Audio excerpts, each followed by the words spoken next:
Bueno, buenas tardes a todas las personas que nos acompañan hoy. De parte de la comunidad de aceleradores de partículas del TEC de Monterrey, CATEC, les damos la más cordial bienvenida y las gracias por estar aquí. El día de hoy tendremos la presentación llamada Introducción a los aceleradores de partículas y aplicaciones, impartida por Dylan Esaú Carreón. Bueno, primero que nada, buenas tardes. Hola a todos. Pues sí, como ya me presentó mi compañero Luis Alberto, pues soy Dylan Carreón. Les voy a presentar el tema de introducción a los aceleradores de partículas y sus aplicaciones. Pues primero que nada, pues cuando oímos la palabra acelerador de partículas, pues normalmente pues, nos viene a la mente primero el LHC y luego el CERN a lo mejor, que es la Agencia Europea para la Investigación de Física Nuclear, por sus siglas en francés. Y pues se nos vienen a la mente sus experimentos que lo que hacen es colisionar un montón de haces de partículas, principalmente de protones, para monitorear los efectos que tienen cuando interactúan entre ellos, o sea, todos los haces. Pero pues hablamos de esto, de los experimentos y demás, y pues a lo mejor no nos damos una idea de qué es lo que hacen realmente, no sabemos cómo es que funciona de verdad un acelerador, o sea, de la forma más básica o, o tipo no, pues no sabemos, no tenemos una idea de qué otras funciones tienen los aceleradores aparte de la función de la investigación física, ¿no? Entonces, pues para empezar a darles una introducción, voy a empezar con el tema de la radiación. En el año de 1896, cuando el físico francés Henri Becquerel, que es, fue el esposo de Marie Curie, yo supongo que hoy en día es más famosa ella que su esposo, pues este científico descubrió el fenómeno conocido como radiactividad, que consiste en la propiedad que poseen algunos átomos, como el elemento radio, que aquí tenemos un mineral de radio, de emitir energía espontáneamente, o sea, ya sea energía como tipo en forma de calor o así, o sea, lo detectó, por ejemplo, como energía en forma de calor, por ejemplo, ¿no?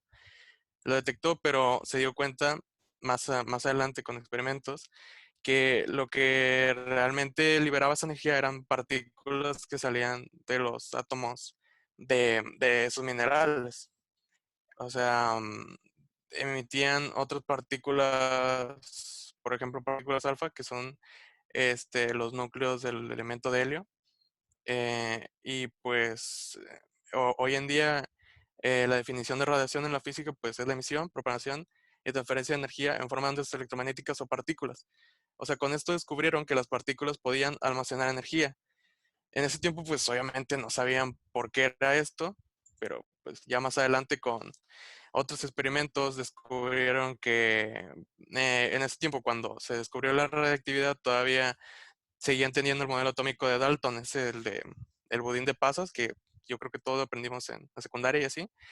Este, con otros experimentos como los de Rutherford, que creó el modelo en donde hay electrones girando alrededor de un átomo, pues se dieron cuenta que las partículas subatómicas pues, se pueden separar de los núcleos y demás.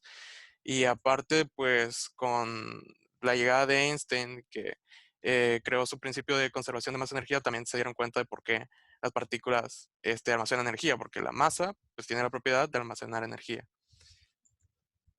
Y bueno, otro concepto que tengo que aclarar para una introducción, el de las partículas. Y para esto me quiero valer primero lo que es un haz luminoso en la óptica, ¿no?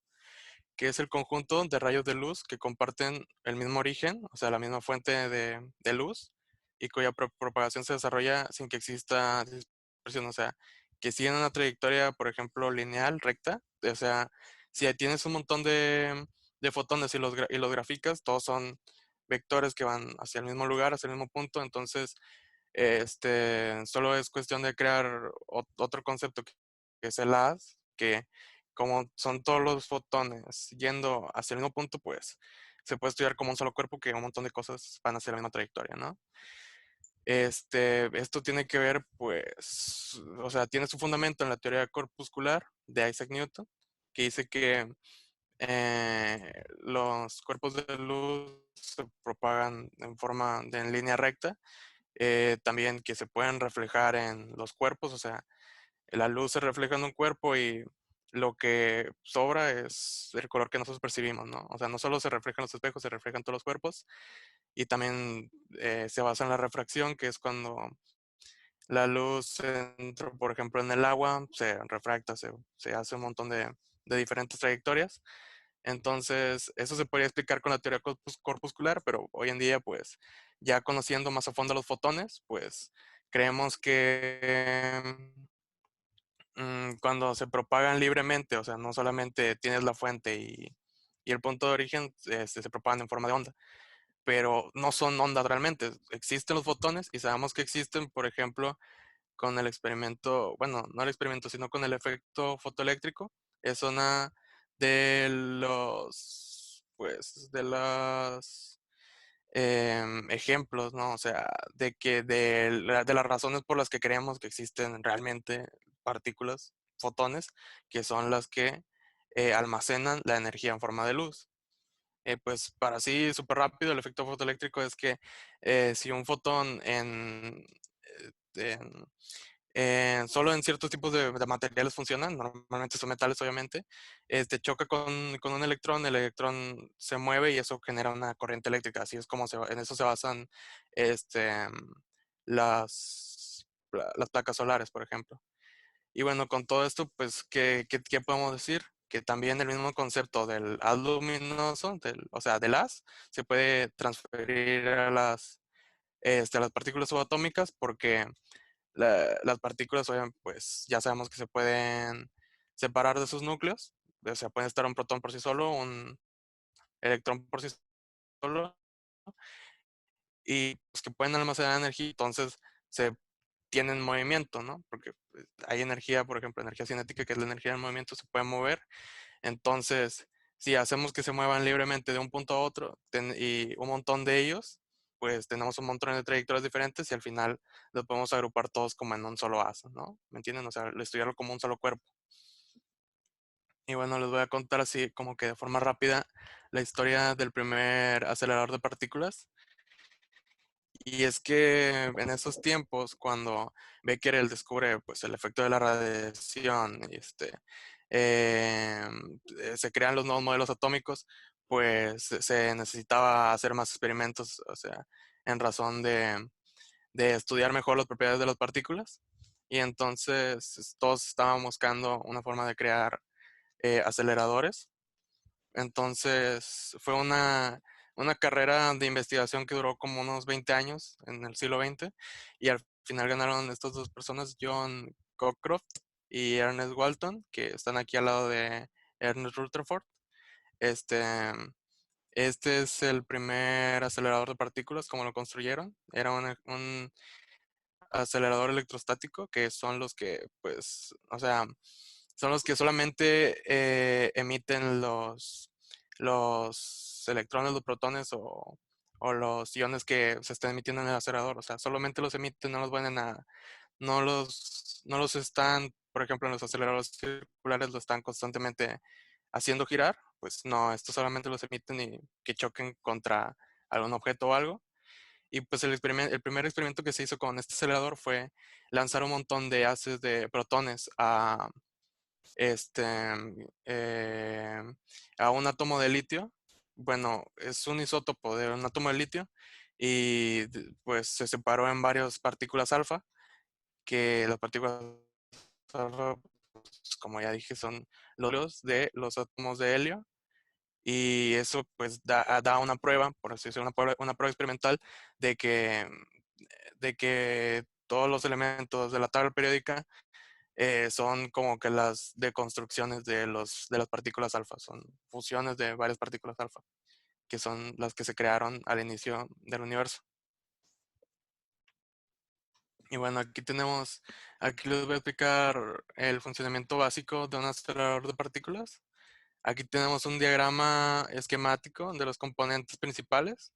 Los componentes más básicos que tiene un acelerador es una fuente de voltaje, o sea, una fuente de energía de corriente eléctrica, una fuente de iones pues sí, se le conoce principalmente como fuente de iones, pero pues en experimentos pueden usar protones, electrones o iones o cationes, ¿verdad?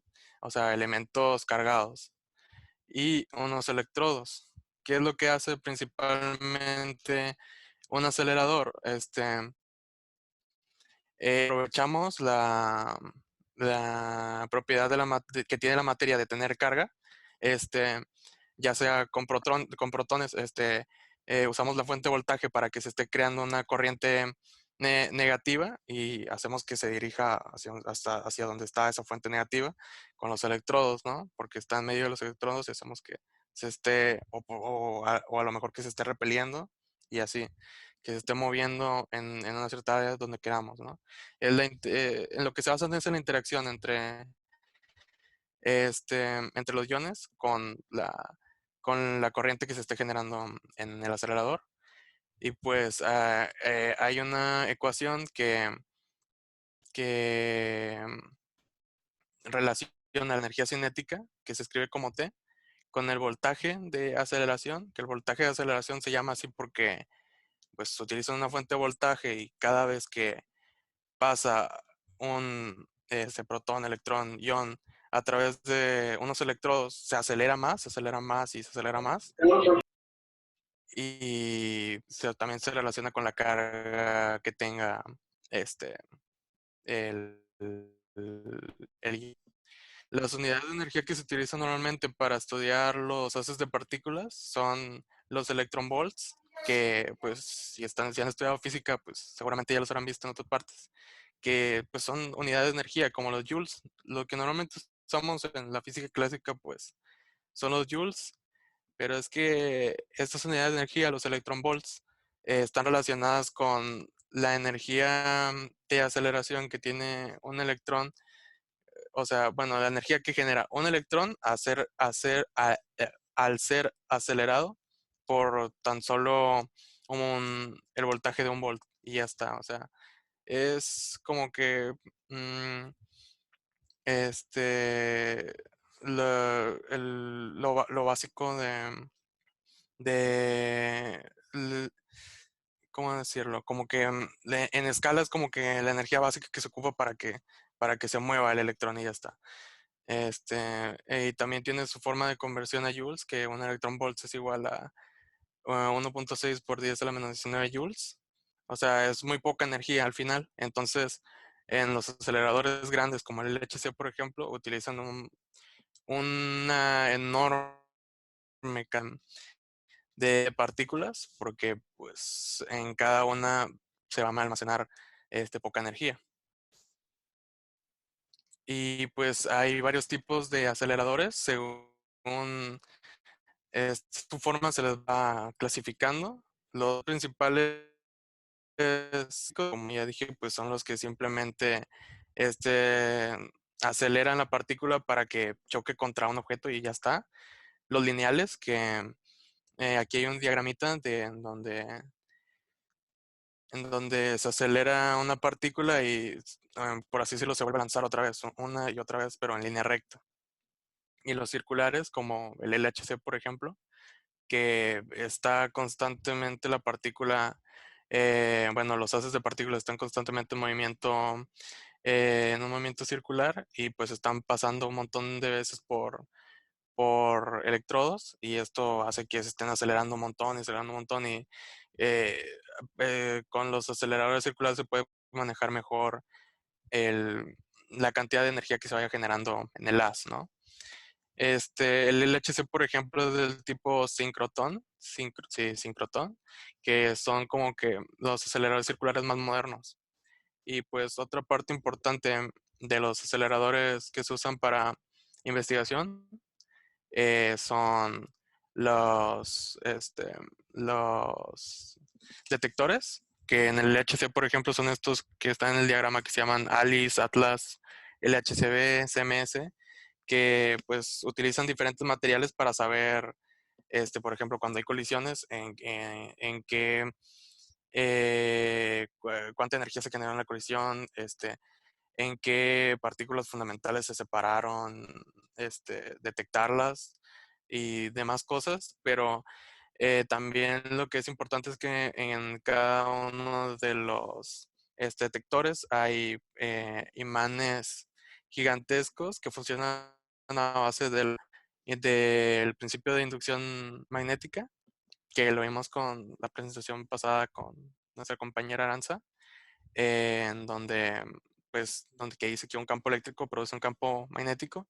Se usan superconductores para generar unos imanes grandes y poder manejar mejor cuando vayan a colisionar los átomos y así.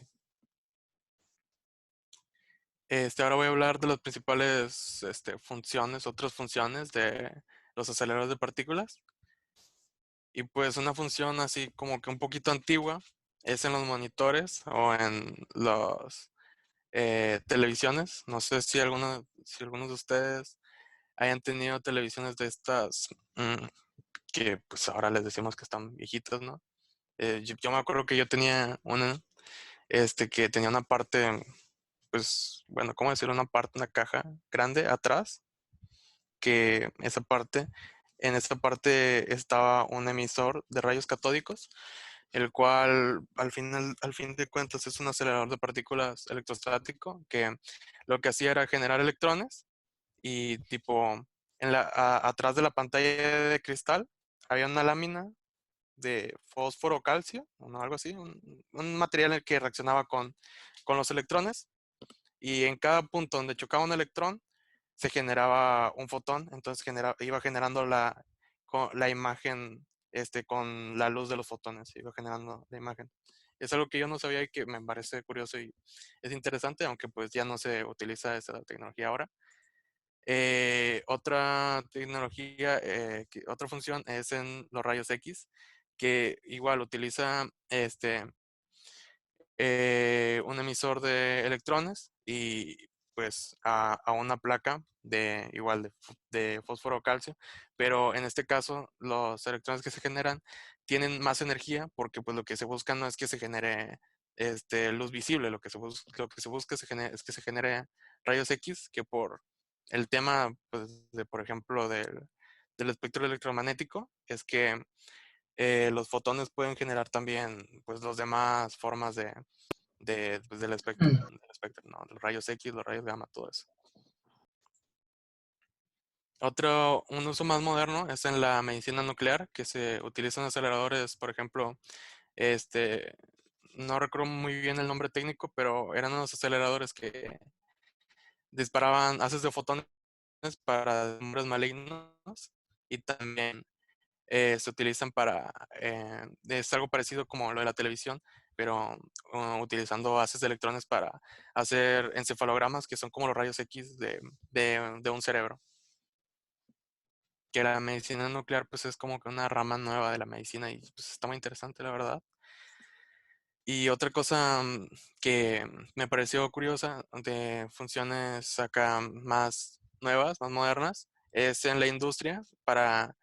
Hay unos tipos de aceleradores como que más específicos que se llaman implantadores, que se utilizan para crear los microchips o pues componentes electrónicos, porque por ejemplo cada vez se necesitan transistores más pequeños, que pues los que sepan de electrónica un poquito pues sabrán más o menos qué es, que pues son las piezas que se ocupan para las computadoras, para la mayoría de artefactos electrónicos.